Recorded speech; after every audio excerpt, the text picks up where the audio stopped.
It is the last day of the first quarter of the year 2020, March 31st. And our whole society is experiencing what might be the most significant political, economic, and social event of human history if you count the number of people affected.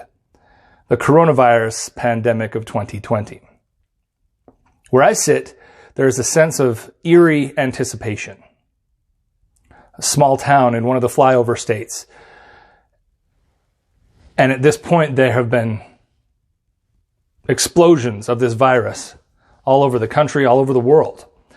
And it's almost like the sense you would get in a movie where maybe 20 miles away you saw a nuclear bomb explode. You see the smokestack, the mushroom cloud, and then the energy surge flowing out from that epicenter, approaching you. And I think to myself, okay, this energy surge hasn't hit me yet, hasn't affected my life all that much. It has, but not the virus, not the deaths, not the infection rates, almost nothing in the towns that I interact with from day to day. But it's coming. And that surge could get worse over time and make a really big mess by the time it gets to me.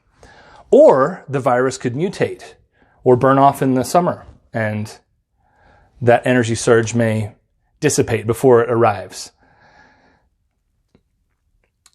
So with that as my perspective, I want to record some of the lessons that I've learned and that exist for the society at large. We should take this seriously for now. I see a lot of what they call virtue signaling or preening, that, oh, you didn't take this seriously, you're such a monster. No one took this virus seriously until they did. Just a couple of examples. January 31st, the federal government of the United States shut down travel to China because that's where the virus was having a problem in the Wuhan district. There were many, many news reports that were calling this xenophobic or something.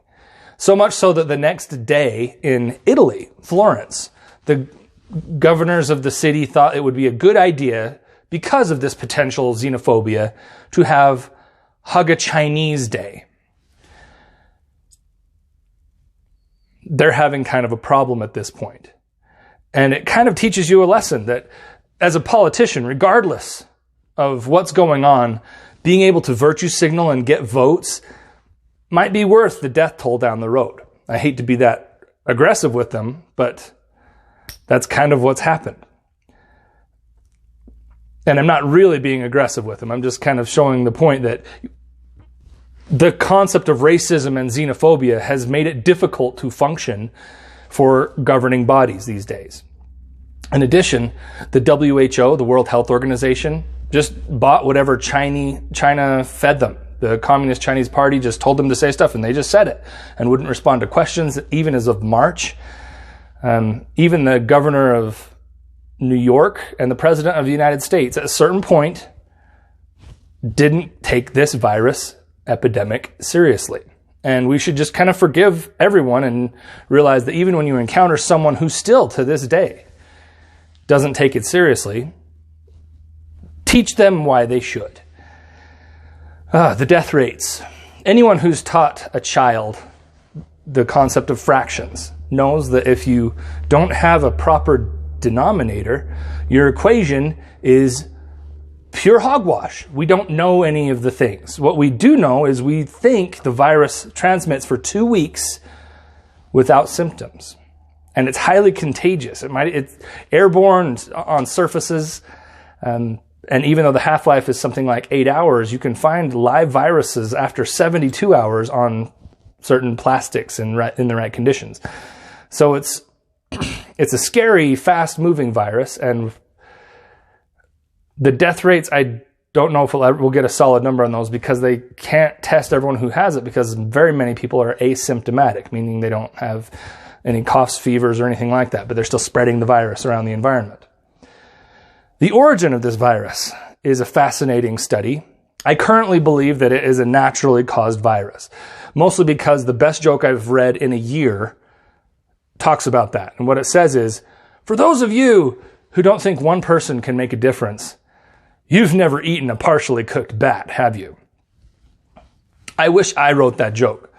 Anyway, I believe that, and I did wholeheartedly until I realized that on the same day or two, all the media outlets in my country were coming out emphatically saying that this is a naturally originating virus. Now I'm not so sure, because these people,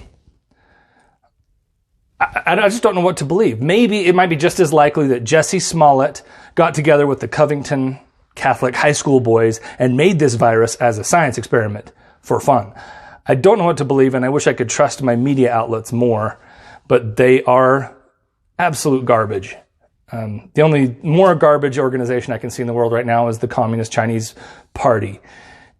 I don't know what the Chinese people do. I feel awful for them. They have to deal with a regime that will just disappear a whistleblower on something of this potential magnitude.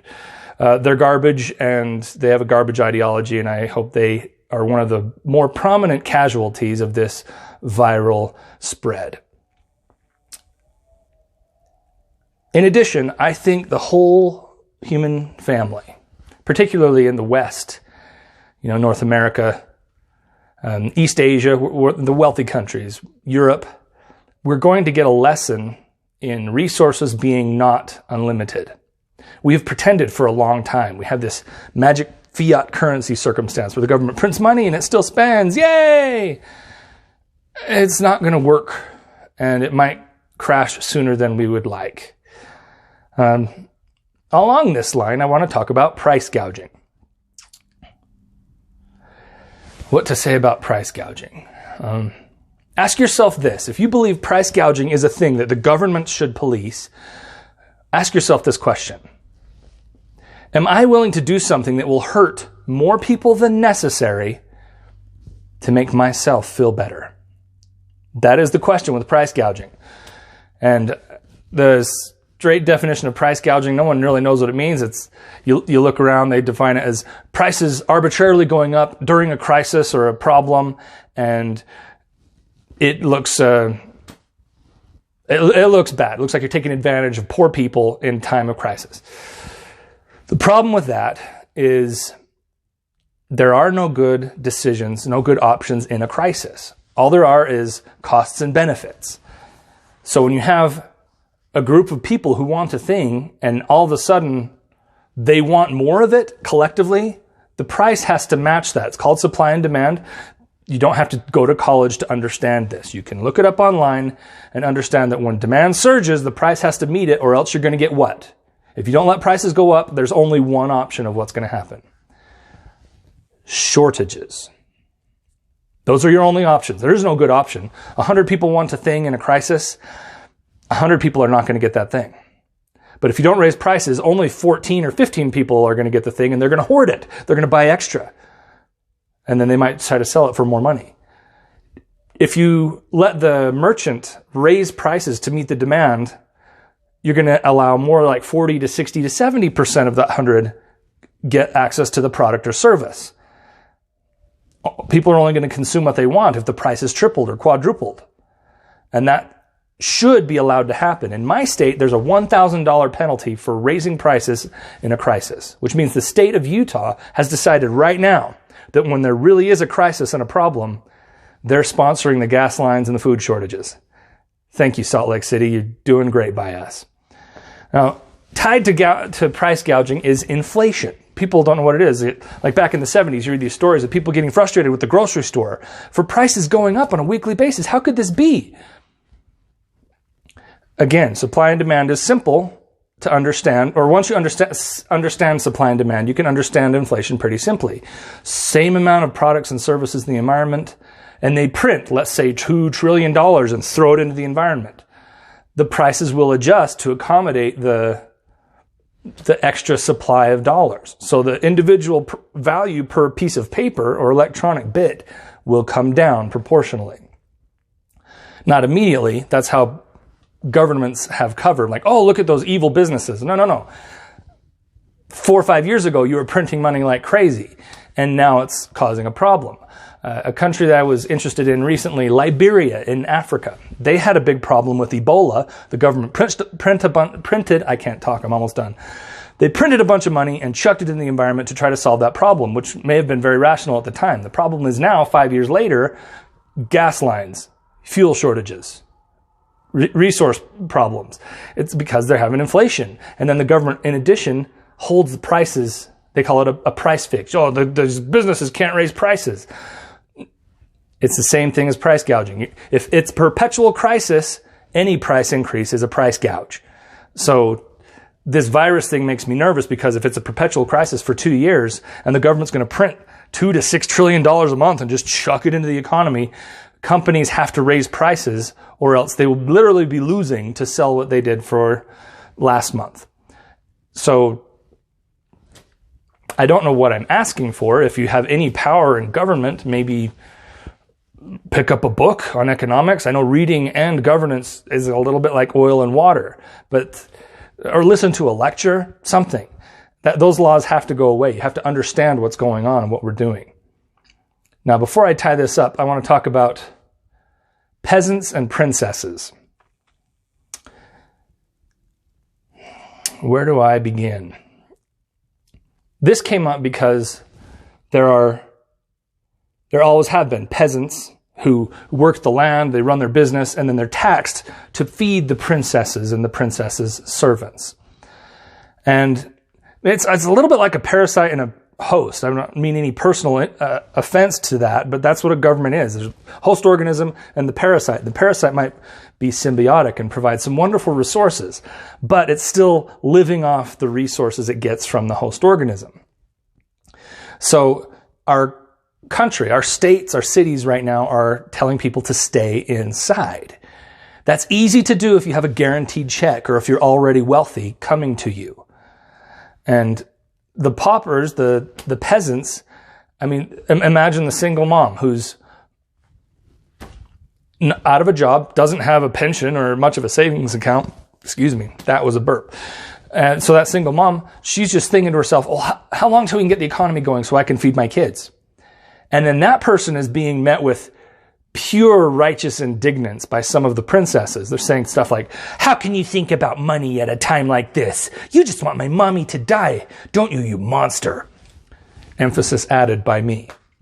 So what we're living in is a trolley experiment, a trolley dilemma. We've heard a version of this. I'm going to manipulate it for the circumstances. But it's, again, all costs and benefits. We're in a crisis. There is no good option. There are just bad choices. So this trolley dilemma goes like this. A train trolley is barreling toward 5 individuals. 4 of them are senior citizens. 1 of them is infirm. And this train is going to run them over and kill them, for sure. Down the alternative route, there's 1 middle-aged businessman tied to the track. We didn't have time to react, so we just did a quick math and we flipped the switch, sending the trolley down the second track, killing the businessman. Problem is, if we don't switch back to the main track soon, we might be murdering 12 people who are tied up a half mile down that track. But if we switch back too soon, we may still kill several of our 5 original hostages. And so data is at a huge deficit. No one really knows what to do. We don't have a death rate. We don't really know the origins. We believe it's naturally caused, but we don't know so many things.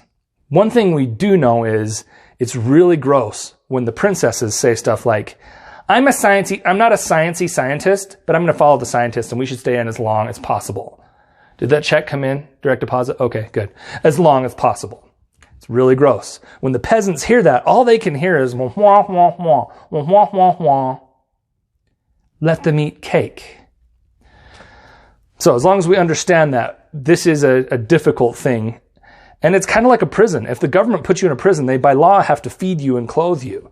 So the temptation at this point is for governments to grow. They failed us a lot. I mean, the Center for Disease Control, all through January, and maybe some of them are studying it, and the security agencies, oh my gosh. These are These intelligence people, they should be looking around the world trying to keep us safe. And in January, they were more worried about something else. Go back and look at the headlines. I'm not going to indict anyone specifically, but there were huge distractions in January. And I think the security agencies and the intelligence agencies really failed us, unfortunately. But that's what government does. It fails, and it grows through that failure. And it was said once upon a time by some similar way by a gentleman who dedicated his book to Satan. Never let a good crisis go to waste. You can look around this world, Russia, Hungary, even states and cities in the United States, expanding their power and influence in the middle of this crisis. It's really gross and it's potentially scary. And I hope anyone who hears this understands that this should be temporary. But if it's a perpetual crisis, there are a lot of dark days ahead. Tomorrow's April 1st. Bills are going to start to come due, and the president has recommended social distancing at least till the end of April. Maybe we can absorb that. Maybe we can go to the end of May or June. But if this goes much longer, the parasite may overgrow the host.